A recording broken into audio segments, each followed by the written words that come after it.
Silakan masuk.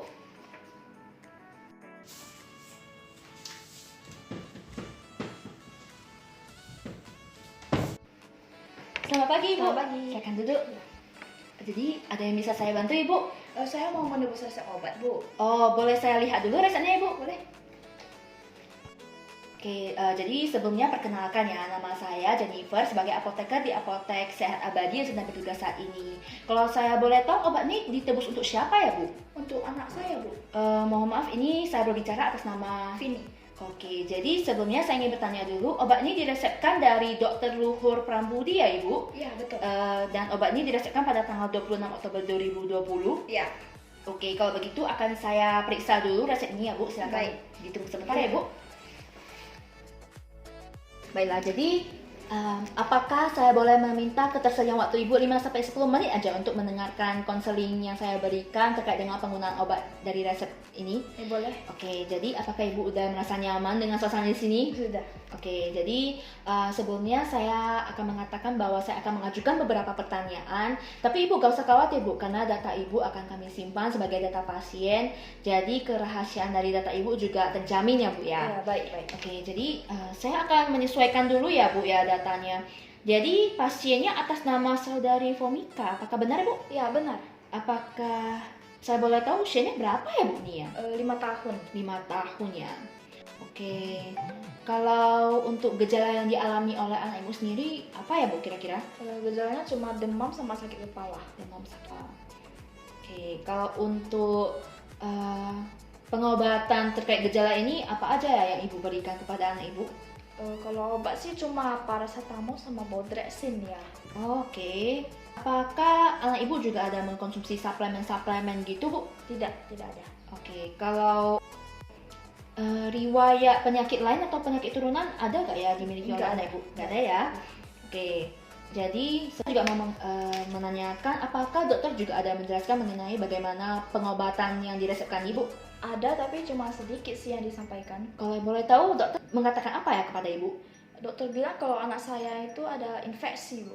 Oh, kalau begitu. Kalau begitu, saya ingin menanyakan juga apakah dokter ada menjelaskan mengenai bagaimana cara penggunaan dari obat yang diresepkan Ibu? Belum sih. Oke, jadi kalau untuk efek samping dan lain-lain juga belum ya, Bu ya? Belum. Oke, kemudian apakah dokter juga ada memaparkan apa harapan yang akan didapatkan setelah mengkonsumsi obat ini, Bu? Belum ya. Jadi sesuai dengan yang diberikan resep dokter, nah Ibu akan menerima 4 obat. Nah, jadi obat yang pertama itu namanya Amoxan, Bu. Jadi ini antibiotik. Nah, sesuai dengan yang dikatakan oleh dokter, anak Ibu kan ada infeksi ya dalam tubuh anak Ibu, ada infeksi bakteri. Nah, jadi Ibu tadi juga ada mengatakan kalau ada konsumsi paracetamol dan juga Bodrexin ya, Bu ya. Iya. Tapi nggak mempan ya. Nah, karena obat dari infeksi ini sebenarnya kita harus konsumsi antibiotik biar mempan dia. Makanya waktu ketika konsumsi paracetamol dan Bodrexinnya malah jadi nggak mempan gitu. Kalau untuk efek samping dari obat ini sendiri sebenarnya bisa mual dan muntah sedikit ya, punya rasa mau mual dan muntah, tapi itu nggak apa-apa karena itu adalah efek yang wajar. Jadi nggak apa-apa sih. Nah, kemudian ada obat kedua. Obat kedua ini namanya Aspiret.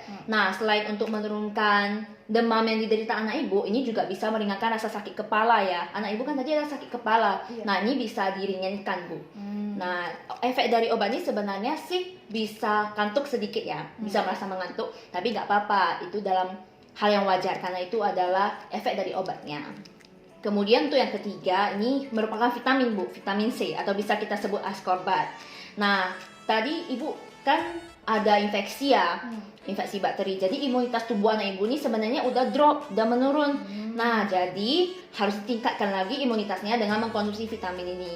Kemudian yang keempat ini juga ada vitamin B kompleks, Bu, namanya vitamin juga. Ini bisa memperbaiki jaringan tubuh yang rusak karena infeksi tadi, Bu.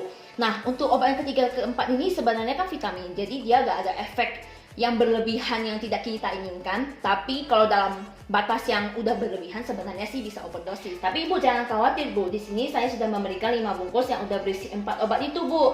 Dan sudah saya sebutkan supaya nanti anak Ibu kan masih kecil ya. Jadi konsumsinya itu juga harus lebih mudah. Jadi sudah saya sebutkan, Bu. Jadi ini konsumsinya caranya 1 hari 4 kali ya, Bu ya.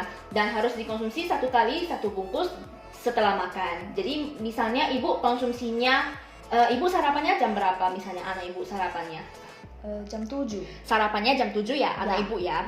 Nah, jadi nanti ibu berikannya 1 kali 1 bungkus, Bu. Jadi 1 hari harus 4 bungkus ya. Ya. Nah, jadi misalnya ibu berikannya tadi makannya jam 7 ya. Setelah makan ibu berikan 1 bungkus. Kemudian nanti setelah 6 jam kemudian, berarti kan jam 1 siang ya Bu ya. Ya. Nah, setelah makan anak ibu diberikan lagi 1 bungkus. Sama juga Bu, nanti selang 6 jam kemudian, berarti jam 7 malam, ibu juga berikan lagi 1 bungkus. Dan kemudian sebelum tidur, ibu berikan lagi 1 bungkus. Gitu ya Bu ya. Sejauh ini apakah ada yang ingin tanyakan? Sudah jelas, Bu. Oke. Baik, jadi selanjutnya saya akan menjelaskan mengenai bagaimana cara penyimpanan dari obat ini ya Bu ya. Iya. Jadi dianjurkannya sih obat ini disimpan di tempat yang suci dan kering, kemudian juga dihindari terpapar dari cahaya matahari langsung ya Bu ya. Apakah di rumah mungkin ibu ada kotak obat ya Bu ya? Saya ada sih kotak obat. Nah, mungkin obat-obat ini bisa disimpan aja Bu di sana supaya anak-anak juga nggak sembarang konsumsinya ya Bu ya. Baik Bu, supaya tidak terjadi misinformasi bagaimana cara penggunaan obatnya, apakah Ibu bisa menjelaskan kepada saya terutama mengenai bagaimana cara penggunaan obatnya Bu? Jadi nanti saya dapat 15 bungkus obat. Ya, nih obatnya ini. Jadi di dalamnya udah berisi 4 obat ya. Ya, benar. Dalam 1 hari kita harus konsumsi 4 bungkus. Dimana 1 kali konsumsi itu 1 bungkus setelah makan dalam selang waktu 6 jam. Oke, jadi yang Ibu bilang udah benar ya semuanya ya Bu, cara penggunaannya. Nah, jadi saya juga ada memberikan tata cara penggunaannya ya Bu ya kepada Ibu supaya anak Ibu juga bisa minumnya teratur Bu. Ya. Soalnya salah satu keberhasilan dari pengobatan tuh supaya bisa optimal ya Bu ya, karena dari kepatuhan dari pasien mengkonsumsi obatnya juga Bu. Mungkin kalau misalnya anak Ibu tiba-tiba ada efek samping yang berlebihan, Ibu bisa langsung segera mengunjungi dokter Bu, atau bisa datang ke sini untuk konsultasi dengan saya lagi, atau juga bisa telepon ke nomor ini Bu. Saya memberikan kartu nama saya. Nah, nanti bisa telepon ke nomor Ibu ya Bu ya. Iya. Jadi saya harapkan anak Ibu juga lekas sembuh ya Bu ya. Terima kasih Bu. Ya, oke, sama-sama. Selamat pagi Bu. Ya, selamat pagi. Terima kasih Bu. Ya.